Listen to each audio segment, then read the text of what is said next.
Bonjour très chers camarades, la promotion des G3 informatique, que ce soit de la vacation jour ou soir, puisque les deux, vous suivez les mêmes cours avec le même enseignant.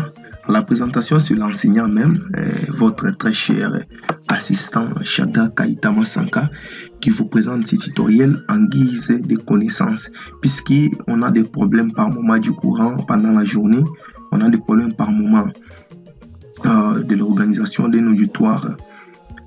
Jusque-là qu'il y a encore en cours de téléchargement ou soit en cours d'installation. C'est la raison pour laquelle nous nous sommes dit qu'on peut avancer un peu rapidement avec des tutoriels, dans le sens que chaque personne pourra avoir un tutoriel à la maison pour suivre très bien calmement chez lui à la maison et puis venir poser des questions pendant les heures de cours. Et c'est comme ça que nous allons avancer jusqu'à la fin du cours. Mais cela ne dérange pas que tout un chacun doit apporter sa machine. Ceux-là qui ont des machines peuvent apporter leur machine pour que nous puissions un peu débattre sur tout ce que je suis en train de donner. Ceux qui n'ont pas de machine, priez de rechercher, puisque sans machine, avec ces cours, ça ne pourra plus aller. C'est la raison pour laquelle je me suis dit que le premier chapitre, tel qu'intitulé Manipulation élémentaire d'Excel, nous sommes donné l'X de pouvoir faire un tutoriel qui va au moins représenter cette manipulation-là. Voilà, à retenir que dans la manipulation élémentaire d'Excel, la plupart des fonctionnalités qui se font dedans, c'est juste la présentation de toutes les parties d'Excel et quelques fonctionnements de certaines parties. Donc ici, nous apprenons le parti d'Excel et leur fonctionnement. Donc c'est ce que nous allons apprendre ici. Jusque-là, sur mon bureau, il n'y a pas un raccourci qui représente Excel. Bien que ça, ce sont des notions déjà étudiées dans le cours de labo informatique. Moi, je vous demande que nous devons aller tous dans le menu démarrer pour rechercher Excel. Voilà, Excel, comme c'est un programme ou soit un logiciel à enfermer dans les logiciels d'application Microsoft Office que nous allons utiliser dans sa version 2013. Voilà, nous cliquons sur M pour trouver Microsoft Office. Voilà, Microsoft Office est là. On prend Microsoft Office. Excel est là. Si on veut ajouter les raccourcis d'Excel, il suffit juste de maintenir le bouton gauche et de glisser jusque dans l'espace vide du bureau. Voilà, j'ai ajouté le raccourci d'Excel. Et là, on peut accéder facilement dans Excel en ouvrant ces raccourcis. J'ai déjà lancé Excel. Voilà. Lorsque Excel, dans sa version 2013, s'ouvre, il nous présente plusieurs classeurs. Le premier classeur se nomme nouveau classeur. Là-bas, c'est un classeur vierge, donc il n'y a rien. Tout nous allons concevoir nous-mêmes. Mais d'autres classeurs, vous verrez que ce sont déjà des classeurs préédités. Des classeurs préédités. Si vous vous rappelez, dans les objectifs du cours, on a parlé de préédité. J'ai expliqué c'est quoi préédité. On passe. Donc, ce qui est préédité, c'est ce qui est déjà modifié bien avant, ce qui est déjà conçu bien avant. Mais nous, lorsque nous utilisons sur un classeur préédité, c'est-à-dire on peut soit ajouter sur ce qui est déjà préédité, soit retrancher. Là, notre souci étant d'ouvrir le nouveau classeur, on ouvre notre nouveau classeur. Voilà. Une fois qu'on ouvre notre nouveau classeur, on est devant l'interface de Microsoft Excel, qui est notre tableur de choix, puisque nous nous sommes dit qu'il y a beaucoup de tableurs, mais notre choix sera fait sur Excel.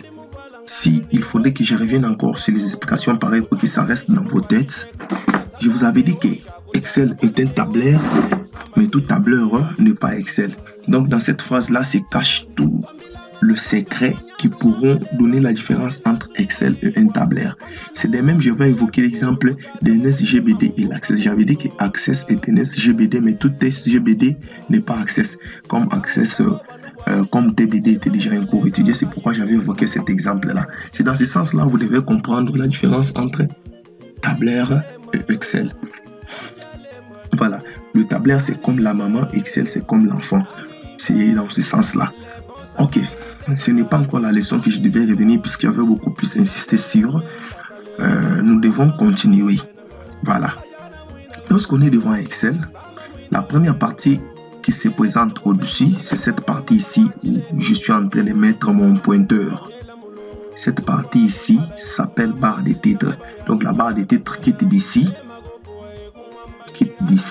donc quitte après ces points ici, après ces boutons, jusque avant le point d'interrogation. Donc toute cette partie ici, c'est la barre de titres. Que fait la barre de titres? La barre de titres renseigne les noms du classeur sur lesquels on travaille. Jusque-là, par défaut, je vous avais dit la fois passée, par défaut, les noms du classeur portent classeur 1. Classeur 1, c'est un nom par défaut. Si on veut renommer, on renomme soit après enregistrement, soit pendant l'enregistrement. Donc ça dépend de nous. Il n'est pas temps de commencer encore à apprendre comment renommer un fichier. Non. Si vous voulez renommer, ça dépend de vous. Soit vous pouvez nommer pendant l'enregistrement ou soit après enregistrement. Pour renommer, on fait clic droit, on va dans renommer, on renomme. Ou soit pour renommer pendant l'enregistrement, on va vous donner la possibilité de renommer. Voilà, c'était ça au moins la connaissance que vous devez prendre, c'est la barre de titre. Après la barre de titre, nous avons la barre d'outils d'accès rapide. C'est bien renommé même. Si vous voyez bien l'infobile là, c'est la barre d'outils d'accès rapide.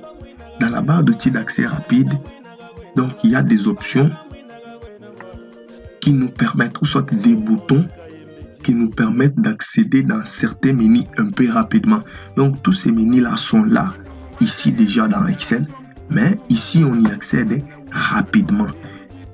Voilà, cette barre d'outils d'accès rapide peut aussi être personnalisée, soit en retranchant certaines fonctionnalités qui sont dedans, soit en ajoutant certaines fonctionnalités.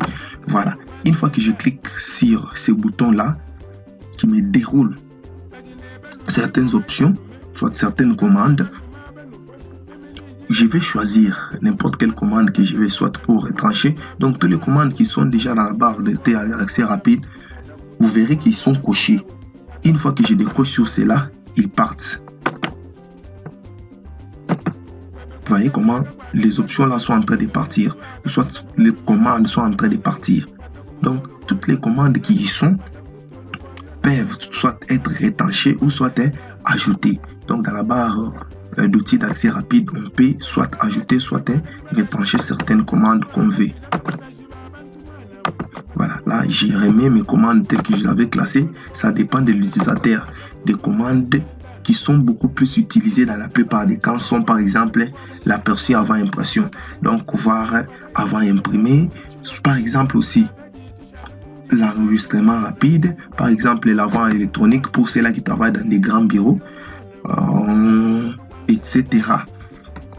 Donc c'est ça au moins en quelque sorte la présentation de la barre d'outils d'accès rapide. Après la barre d'outils d'accès rapide, nous avons le ruban. Le ruban maintenant renferme les onglets et les groupes de commandes. Voilà. En dehors des onglets ici et les groupes de commandes, nous avons aussi les menus fichiers. Ces menus fichiers ici remplacent les boutons Office que nous retrouvons dans Excel 2007. Les menus fichiers ici remplacent ces boutons Office là que nous retrouvons dans Word, dans Excel aussi 2007. Donc dans tous les programmes Office 2007, on retrouve le bouton Office en quelque sorte. Mais nous ici, dans Office 2013, nous retrouvons les menus fichiers. Que fait ces menus fichiers? Une fois qu'on clique sur les menus fichiers, on a la possibilité d'ouvrir un nouveau fichier, c'est-à-dire lorsqu'on est ici, une fois que je clique sur nouveau, vous verrez qu'on va encore me mettre à la page où j'étais avant là. Ça veut dire que je suis revenu après. Donc les classeurs sur lesquels je suis en train de travailler restent gardés à côté. Une fois que j'ouvre l'autre, vous verrez que l'autre là d'ailleurs serait renommé différemment de celui que je suis en train de travailler. Ici c'est pour ouvrir, c'est pour créer un nouveau fichier. Ouvrir maintenant, c'est-à-dire ce qui a déjà été créé ou enregistré, nous les ouvrons maintenant mais en même temps en gardant celui sur lequel on est en train de travailler. Je pourrais expliquer ça en face très bien. Si vous avez des questions à poser en face, vous pourrez me poser sur cette notion que je suis en train d'expliquer. Là, vous n'avez pas bien compris, vous me reposez afin que je puisse éclaircir. Voilà, nous avons aussi enregistré. Comme notre classeur n'est pas encore enregistré, nous pouvons profiter enregistrer. Une fois qu'on clique sur enregistrer, on demande l'emplacement sur lequel nous voulons enregistrer notre classeur. Bon, par défaut, par défaut, le tout part dans le document. Mais nous, ayant besoin d'enregistrer sur notre machine, on peut ouvrir ce parcourir. Donc, on ouvre ce parcourir pour enregistrer partout où on veut. Toutefois, je pourrais mettre ça sur le bureau. Voilà, je vais créer un nouveau dossier sur mon bureau. Pour créer un nouveau dossier, suivez toujours des procédures. Si vous n'en savez pas encore en créer, suivez seulement avec le yeux quand vous êtes en train de suivre. Voilà, j'ai un nouveau dossier. Je peux écrire ça. Mais pour mes exercices. Voilà, j'écris mes exercices comme ça. Et tous ceux-là qui sont devant les machines pourront nommer mes exercices. Voilà, j'ouvre mes exercices. Voilà, c'est dans mes exercices que je vais enregistrer mon classeur. Par défaut, mon classeur mon classeur prend... C'est mon téléphone qui est branché à la charge qui est en train de déranger un peu. Je m'excuse. Par défaut, le classeur prend les noms du classeur 1. Mais je peux modifier ces classeurs pour donner ça. Par exemple, exercice 1. Je peux mettre chapitre 1. Voilà. Exercice 1, je peux mettre chapitre 1 à la fin pour que nous puissions nous rappeler que l'exercice 1 est en cohérence ou soit en relation avec le premier chapitre. Voilà. Mon téléphone qui est en train de me déranger, je peux débrancher pour que ça ne puisse pas continuer à nous déranger. Je suis en train d'utiliser la lampe de mon téléphone pour éclairer mon clavier, puisqu'il voyez l'heure qu'il est. Parfois la vision dérange un peu. On continue avec notre leçon, exercice 1, chapitre 1, pour montrer que notre exercice 1 marche avec notre premier chapitre qui s'intitule forcément manipulation élémentaire d'Excel. On n'oublie pas qu'on est dans la manipulation élémentaire Excel. Voilà, ici je vous tire votre attention pour vous rappeler des enregistrements par rapport aux extensions. Si nous voulons que notre extension soit XLSX, nous devons garder classeur Excel. Mais si nous voulons contrairement que ça soit XLS, là, on clique en bas là, on choisit le classeur Excel 97 à 2003. Donc, j'avais déjà expliqué la différence entre XLSX et XLS. Ceux-là qui n'étaient pas là pourront encore poser des questions sur.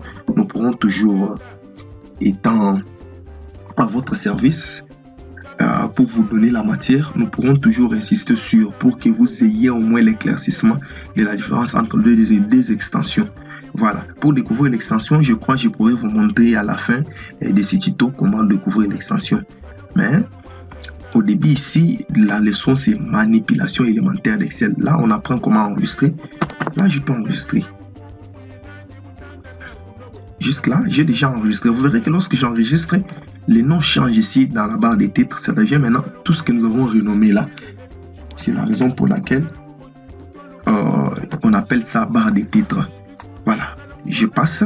J'étais déjà dans le mini fichier. Toujours dans ces mini fichiers, nous avons aussi enregistré sous. Je vais expliquer la différence entre enregistrer et enregistrer sous. On enregistre ce qui n'est pas encore enregistré. Donc, on enregistre ce qui n'est pas encore enregistré. Mais on enregistre sous ce qui est déjà enregistré. C'est-à-dire, lorsqu'on enregistre sous, on protège l'ancien fichier. Donc, on rentre dans Word, vous avez par exemple besoin de saisir un CV, mais ce que vous saisissez dans le CV, vous modifiez un CV d'autrui. Mais pour garder l'ancien CV, vous devez enregistrer sous votre CV. Donc, quand vous enregistrez sous, vous avez maintenant deux fichiers. C'est de même que quand on enregistre sous ici, si on veut enregistrer sous, nous aurons deux classeurs maintenant. Voilà, je pense que tout le monde a bien compris la différence entre enregistrer et enregistrer sous. Ceux qui n'ont pas compris pourront encore reposer des questions. Imprimer, je peux passer, puisque tout le monde connaît ce que c'est imprimer, c'est faire sortir sur un papier, ou soit on peut imprimer électroniquement, si on peut imprimer physiquement. On imprime électroniquement lorsqu'on utilise des imprimantes électroniques telles que imprimer avec les imprimantes Microsoft PDF, c'est l'imprimante, Microsoft XPS, c'est l'imprimante, etc. Partager, dans partager, il y a possibilité de partager par cloud, il y a possibilité de partager par courrier électronique. Je n'insiste pas sur cloud et courrier électronique, je pense que ce sont des notions déjà vues dans les cours de gestion des centres informatiques. Voilà, exporter, on peut exporter soit en PDF, soit en XPS. Donc, ça dépend de là où vous voulez exporter. Voilà, fermer, vous comprenez que lorsqu'on ferme, nous allons quitter notre tableur. Nous allons fermer notre tableur Excel, ou soit nous allons quitter notre classeur sur lequel on travaille. Voilà, compte, ici compte, c'est en guise d'office. Donc, si vous voulez créer un compte Microsoft, c'est à partir d'ici. Options, c'est dans Options où on découvre comment ajouter, comment personnaliser les rubans, comment personnaliser la barre d'outils d'accès rapide. C'est à partir d'options ici. On peut aussi découvrir tout cela à partir d'options de compléments et autres. Donc, si vous voulez aller plus loin, vous-même, vous pourriez un peu développer sur. Mais je crois que nous pourrons développer ceci dans le dernier chapitre, puisque dans le dernier chapitre, nous aurons besoin d'ajouter l'onglet développeur. C'est là-bas où on va encore un peu plus revenir sur l'ajout des fonctionnalités à partir d'ici. Et une fois fini, on peut mettre sur OK et puis on revient. Donc là, j'annule. Que ce n'est pas la leçon du jour. La leçon du jour est de prendre connaissance sur tout ce que nous allons faire ici. Voilà. En dehors du menu fichier, nous avons les onglets et les groupes de menus, ou soit groupes d'objets en bas. Donc, chaque onglet a ses groupes d'objets. Nous commençons par exemple avec l'onglet accueil, qui a pour groupe d'objets presse-papier. Que fait la presse-papier? La presse-papier garde tout ce que nous copions, tout ce que nous mettons dans la copie et vient coller ça. Ou soit tout ce que nous coupons et vient coller. Je prends par exemple, je peux écrire Shadrach. Shadrach. Voilà. J'ai besoin de copier Shadrach ici pour mettre l'autre place. Je viens dans la presse-papier. Je clique ici sur copier. Dans les raccourcis, c'est CTRL-C. Et lorsque je viens là-bas, je clique sur coller. Voilà, vous verrez que j'ai collé. Donc, c'est ça ce qui fait la presse-papier. C'est de même que je peux couper. Je peux couper, venir là-bas et coller. Et à partir de ça, tout le monde déjà comprend la différence entre couper, copier et coller. Donc, dans cette même presse-papier, on peut aussi reproduire la mise en forme. Mais avant de reproduire la mise en forme, il faut faire cette mise en forme. Avec la presse-papier, il y a possibilité de faire la mise en forme. Pour faire la mise en forme, on passe dans les groupes police. Donc, dans les groupes de menus police. Voilà. Je suis là, dans les groupes de menus police. Donc, dans les groupes de commandes police. Si je ne survole pas ma langue, dans les groupes de commandes police. Dans ces groupes de commandes, nous avons la commande pour agrandir. Donc, nous voyons les grands A et les petits A. On agrandit avec le grand A. Avant, on devait d'abord supprimer les autres ici. On agrandit avec le grand A. Voilà. Là, c'est pour agrandir. Ici, c'est pour choisir les styles de police. Donc, je crois que ce sont des notions déjà étudiées dans les cours de labo informatique. Là, j'ai choisi Arial. Je peux mettre ça en gras. Je peux mettre ça en italique. Je peux souligner. Je peux encercler ceci. Voilà. Je peux encercler. Vous verrez que c'est encerclé déjà. Je peux encercler. Je peux ajouter l'arrière. Je peux ajouter l'arrière-plan. Et donc, sur l'arrière-plan, je peux mettre ça en jaune. C'est de même que je peux changer de couleur en cliquant sur les couleurs là. Voilà, très chers camarades, après avoir parlé de l'onglet accueil, où j'étais en train de parler de l'onglet police, puisque la machine a un peu de caprice, comprenez, c'est pourquoi je repars ça en partie, mais les parties attachées. Donc, après avoir parlé de l'onglet accueil où je parle des groupes de commandes police, je pourrais aussi passer à l'alignement. Donc, l'alignement n'est rien d'autre que la disposition que peut prendre votre texte après avoir saisi ce texte-là. Donc, je peux écrire par exemple ici, j'écris par exemple Kaita. Voilà.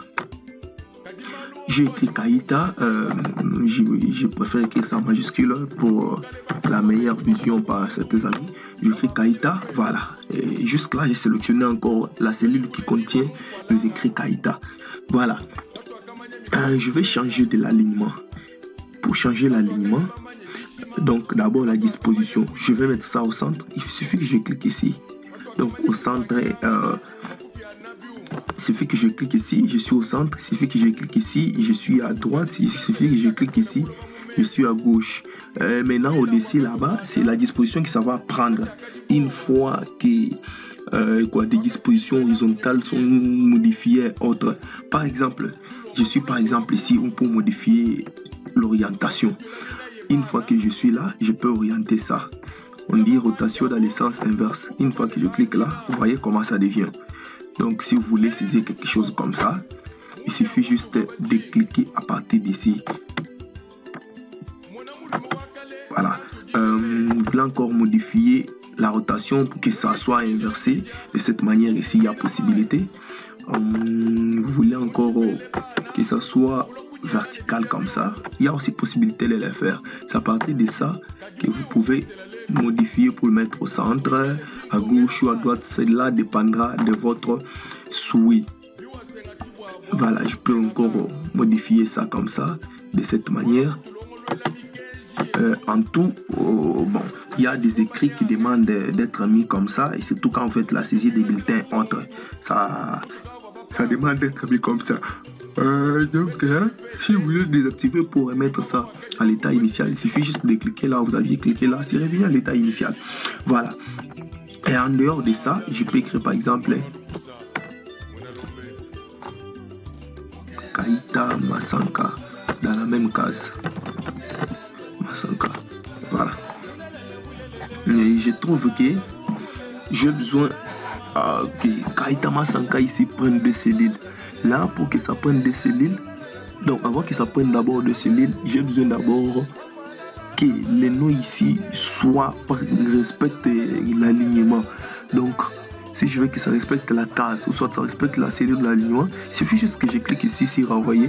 Vous voyez que ça a respecté la cellule. Au lieu que ça dépasse pour aller dans notre cellule, ça respecte la cellule automatiquement. Donc, comme je peux encore cliquer là-bas, j'ai besoin de renfermer les 2 cellules ici. Il suffit juste que je sélectionne les 2 cellules. Je clique sur fusionner et centrer.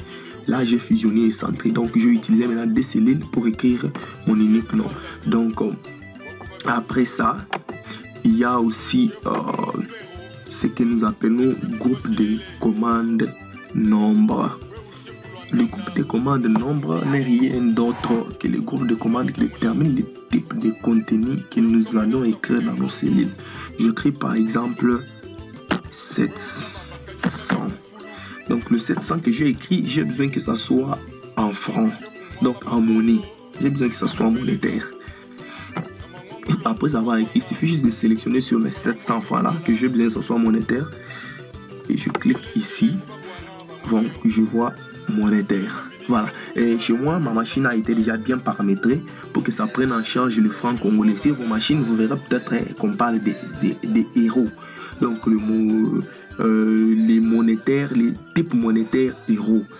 Dans ce type monétaire euro là, il y a aussi possibilité de modifier ça pour rendre ça dans notre monnaie qui est le franc congolais.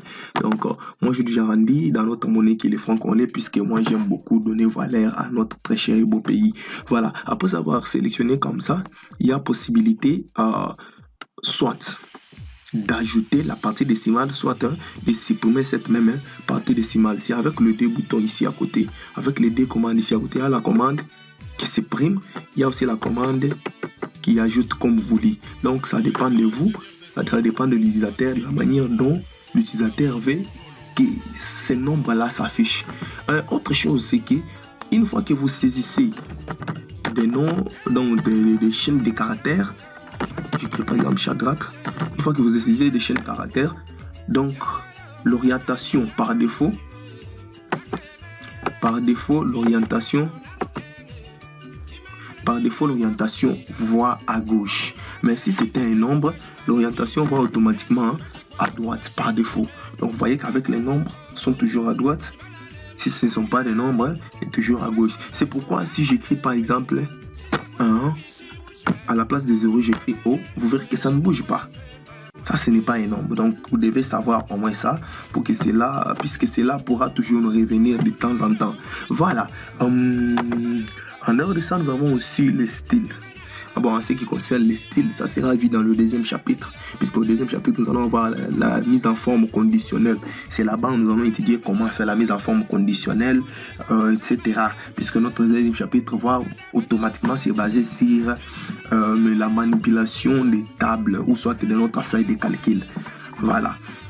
Alors, ok, après avoir vu le style, nous avons aussi ce livre et édition. Les autres ici seront vus lorsque nous allons étudier, surtout dans l'édition, c'est lorsque nous allons étudier notre cours de tablaire.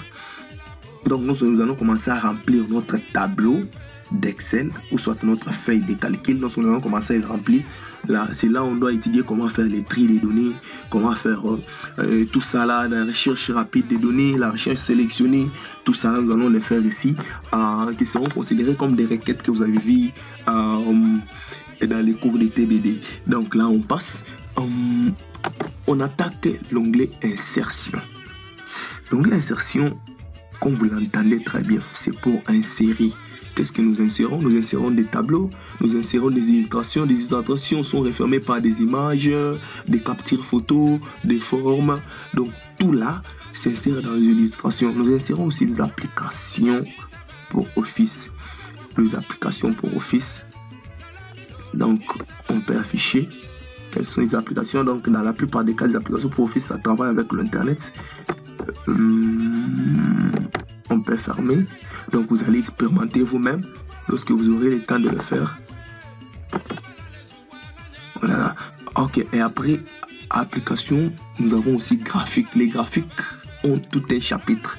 Donc le dernier chapitre, lorsque nous allons étudier comment insérer des graphiques. J'avais expliqué ça bien avant. Lorsque j'étais en train d'introduire les cours de tablaire, il y a des rapports, il y a des graphiques, des filtres, des liens. Donc à retenir que l'onglet insertion, c'est pour insérer. Qu'est-ce qu'on insère? On insère des tableaux, des illustrations, des graphiques, etc. Voilà, on passe à l'onglet mise en page.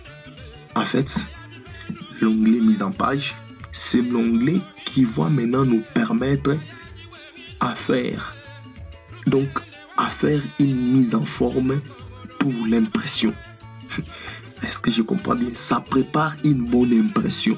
L'onglet mise en page prépare une bonne impression. C'est la raison pour laquelle on l'a placé ici. C'est pour que nous puissions préparer une bonne impression. C'est pourquoi il y a des thèmes, il y a des mises en page, il y a des mises à l'échelle, options de la feuille de calcul, etc. Donc ici, on rédige. Ici, on fait le paramètre de notre feuille de calcul afin d'embellir l'impression.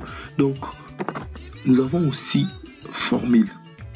Formule ici, c'est comme on peut l'utiliser par son onglet ou soit comme on peut l'utiliser ici par la barre des formules. Dans quel sens? Puisque tout ce qui est écrit dans formule ici, on peut aussi les insérer en appelant leurs fonctions. Donc, la formule peut avoir des fonctions ou soit la formule peut avoir sa syntaxe propre que nous allons voir lorsque nous allons attaquer des formules. Nous avons aussi données. C'est à partir des données ici qu'on va maintenant commencer à déterminer la quantité de données qu'on peut mettre dans une cellule. C'est à partir d'ici on va déterminer la quantité de données. On va commencer à sélectionner ces données, toutes les données qui peuvent être enfermées dans une cellule, comment on peut les sélectionner, comment on peut faire leur tri aussi, comment on peut aussi les filtrer. Filtrer des données, c'est-à-dire choisir certains pour laisser d'autres. Tata, antiluba comme on le dit. Voilà, révision maintenant. Dans l'onglet révision, je crois qu'ici on pourra cacher nos formules. à l'aide de certains paramètres de modification ici. Donc à partir d'ici, on peut protéger notre feuille pour qu'une personne autre ne vienne pas modifier cela. On peut protéger notre feuille avec le mot de passe. Notre feuille de kaki sera protégée avec le mot de passe. Soit notre classeur aussi sera protégé avec le mot de passe pour qu'on puisse mettre en pratique les mesures sécuritaires de notre feuille de calcul. Puisqu'on vous avait dit au début qu'avec Excel, on peut aussi créer des petites bases de données. Or, la base de données a aussi besoin d'être sécurisée. Voilà. On passe dans l'onglet affichage. Ici, ce sont des paramètres de notre fenêtre. Comment on peut mettre ça en quadrillage, on peut séparer, etc. Et on peut zoomer. Donc, c'est ça au moins la présentation en quelque sorte des onglets et des sous-onglets ou soit des groupes de commandes. Voilà. Là, on passe la partie supérieure ou soit le ruban. On descend ici de l'autre côté. Lorsqu'on descend ici, on commence avec zone de nom. Une fois que j'ai placé mon sélectionneur au-dessus, vous voyez, on écrit zone de nom. La zone de nom, qu'est-ce? La zone de nom indique la cellule active. C'est-à-dire, c'est à partir de la zone de nom qu'on découvre une cellule active. La cellule n'est rien d'autre que la case du tableau, de notre tableau là, la case de notre feuille de calcul. Donc tout ce que je suis en train de sélectionner ici, ce sont des cellules. Ce sont des cellules. Tout ce que je sélectionne ici, sont des cellules. C'est-à-dire, pour savoir maintenant que je suis dans telle cellule, il suffit juste de regarder la zone de nom. Ok, je crois que tout le monde a compris là. Et ici, je passe maintenant la barre de formule. À chaque fois que je place mon sélectionneur, parce que là ça change, ça devient sélectionneur. Ici là c'est encore pointeur, mais lorsque je viens là ça devient sélectionneur. Voilà. Une fois que je place mon sélectionneur au-dessus de la barre de formule, vous voyez l'infobile qui sort indiquant les noms. Ce nom là c'est la barre de formule. Dans la barre de formule, soit on peut éditer tout ce qu'on veut mettre dans la cellule à partir d'ici, soit on peut aussi voir tout ce qui est dans la cellule à partir d'ici. Par exemple, je suis dans la cellule B4. J'ai besoin d'écrire quelque chose en B4. J'écris toujours Shadrach.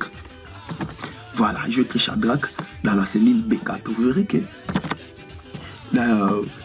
Shadrach est renseigné ici, en même temps aussi renseigné ici. Une fois que je clique ailleurs, vous verrez que la barre de formule n'a rien.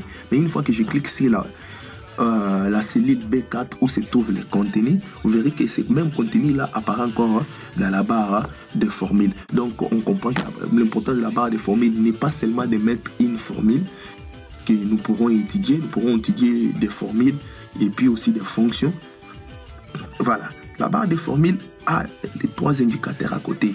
Donc les trois indicateurs ici c'est pour annuler tout ce qui est dans la barre de formule. Ici c'est pour valider tout ce qui est dans la barre de formule. Ici, c'est pour insérer une fonction. Voilà, je sais bien que dans notre plan du cours, nous aurons un chapitre qui va s'éterniser sur les fonctions. C'est là-bas où nous allons étudier les fonctions. C'est à partir de ces études-là que nous allons employer cette commande ici qui est à côté de la barre de formule. Voilà. Et après ça, après avoir présenté la zone de nom et la barre de formule, on descend maintenant ici sur notre feuille. Donc, notre feuille est représentée en tableau. Or, on a défini les tableaux la fois passée comme étant l'ensemble de lignes et de colonnes. Là, je vous avais fait appel à la matière d'algo et les méthodes de programmation étudiées en GD où on étudie les derniers chapitres de tableaux. Là-bas, on a appris que les tableaux, c'est l'ensemble des lignes et des colonnes. Voilà, nous avons ici aussi notre feuille de calcul qui est aussi représentée en tableau, qui est aussi représentée en ligne et colonne. Ici, dans les tableaux de feuilles de calcul, des colonnes sont représentées par des lettres. Je reprends. Dans les tableaux de feuilles de calcul, des colonnes sont représentées par des lettres. Or, des lignes sont représentées par des chiffres et des nombres. Quand je dis chiffres et nombres, vous comprenez. Donc, ça réfère de 1 à 9 et de 10 à l'infini. Je ne suis pas là pour enseigner encore les cours de mathématiques et n'oubliez pas que l'informatique marche de pair avec la mathématique. Voilà. Je suis là, je venais d'expliquer que les colonnes sont représentées par des lettres et des lignes sont représentées par des chiffres et des nombres. Voilà. Donc, les nombres, d'abord on commence avec les colonnes. Les colonnes vont de A jusqu'à FXD. Donc lorsqu'on termine, on arrive à Z, on commence maintenant avec AA, AB, AC. Lorsqu'on termine, on commence maintenant avec BA jusqu'à FXD. Pour voir FXD, il suffit juste de cliquer sur la touche CTRL plus la touche de direction qui va vers le côté droit. Une fois que je clique là, j'ai la dernière colonne FXFD. Comme j'étais en train de le dire, si je veux rentrer, je clique CTRL plus la touche de direction qui va vers le côté gauche. Voilà, et je suis maintenant ici. Maintenant là, je parlais des colonnes, je vais parler maintenant des lignes. Le nombre de lignes dans une feuille, puisqu'il y a beaucoup de... un classeur peut contenir beaucoup de feuilles. Avant qu'on y arrive, je suis encore en train d'expliquer. Le nombre de lignes dans une feuille sont au nombre de 1 045 576. Pour voir 1 045 576, il suffit juste de cliquer la touche CTRL plus la direction qui va vers le bas. J'ai le nombre de lignes qui sont 1 042 576. Voilà. Et là, je crois avoir expliqué la composition d'une feuille de calcul. En dehors de la composition d'une feuille de calcul, nous avons aussi les onglets feuilles. Ces onglets ici sont différents des autres onglets puisque les onglets ici représentent le feuille de calcul. Par exemple, ici, nous avons seulement une seule feuille. La feuille 1. Comme renommée. Si on veut renommer cette feuille, il suffit juste de faire clic droit sur la feuille et sur l'onglet de la feuille, il y a possibilité de renommer ou soit possibilité de supprimer la dite feuille. On peut aussi visualiser les codes qui sont sur la feuille. Là, c'est lorsque nous allons arriver à notre dernier chapitre, nous allons appliquer un peu de la programmation. On peut aussi protéger cette même feuille. On peut aussi renommer, supprimer, on peut aussi insérer d'autres. Donc, au lieu même de partir avec cette possibilité-là d'insérer à partir du clic droit, il y a aussi possibilité d'insérer ici avec les boutons à côté qui est représenté par un signe plus. C'est un bouton qui nous permet d'ajouter les feuilles. Une fois que je clique là, vous verrez que d'autres feuilles s'ajouteront. Donc, je peux ajouter jusqu'aux feuilles voulues. Je peux commencer maintenant à supprimer. Pour supprimer, c'est comme je vous l'avais montré là. Et retenez qu'une feuille active est toujours sélectionnée. C'est la feuille active qui est sélectionnée. Vous voyez que l'autre ici n'est pas sélectionné, mais l'autre ici est sélectionné. Jusque là, dans notre classeur, nous sommes dans la feuille 2. Si on veut rentrer dans la feuille 1, il suffit juste de cliquer au-dessus de l'onglet contenant la feuille 1. Voilà. Après avoir représenté la feuille de calcul, on va aussi, ces onglets, on va aussi représenter les ascenseurs que moi j'appelle ascenseurs, mais dans la plupart des cas d'informatique, on appelle ça les barres de défilement. Les barres de défilement peuvent être verticales ou soit horizontales. Dans une feuille de calcul, les barres de défilement verticales représentent, donc défilent les lignes.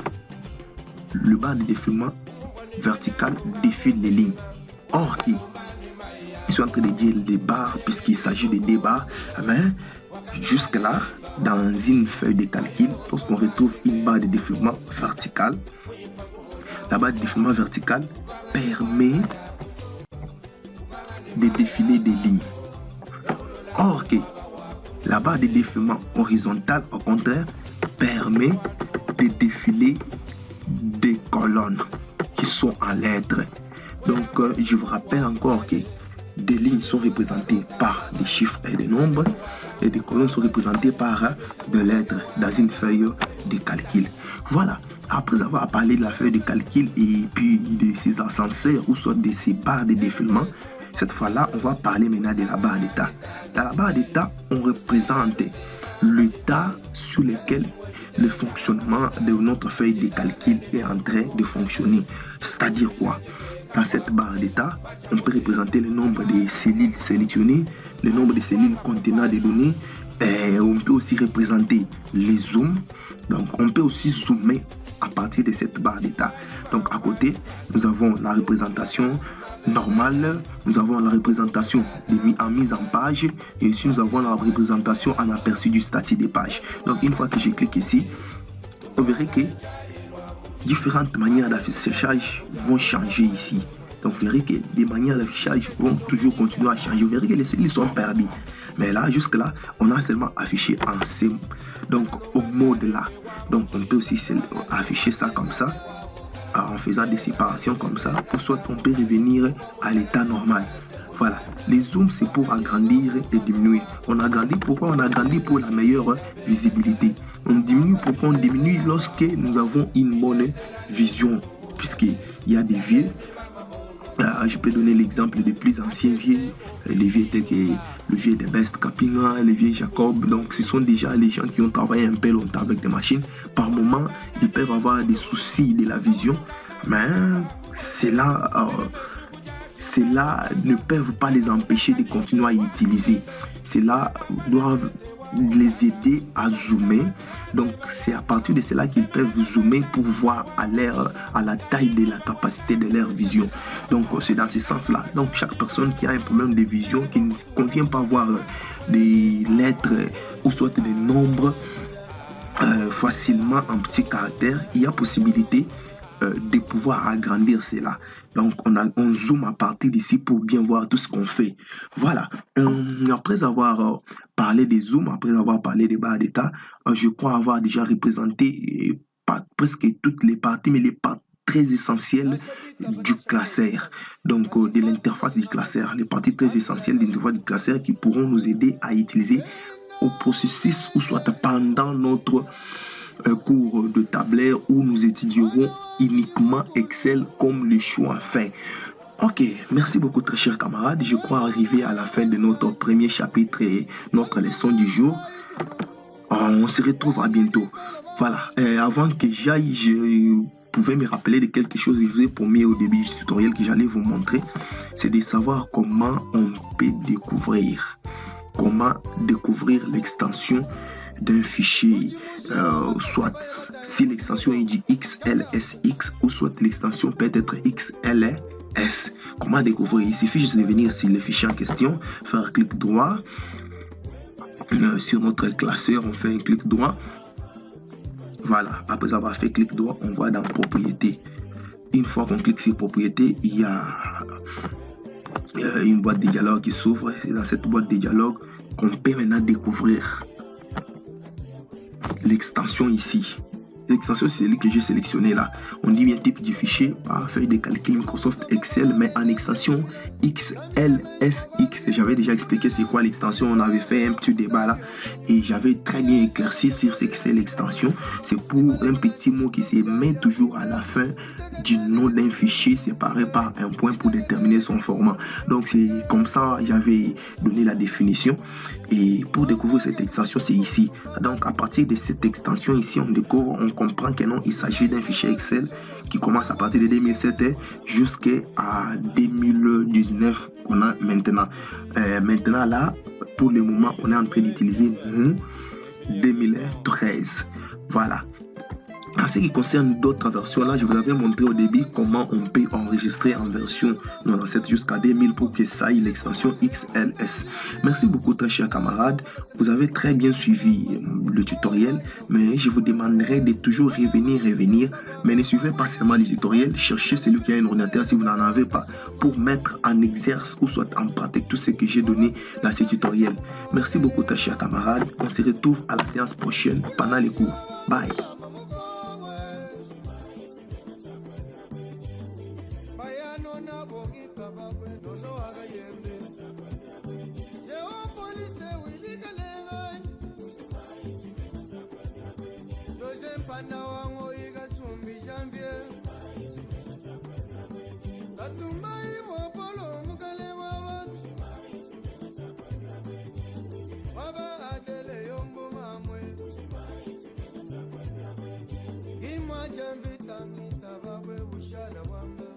George Malaba mukwa mulumba. Hey.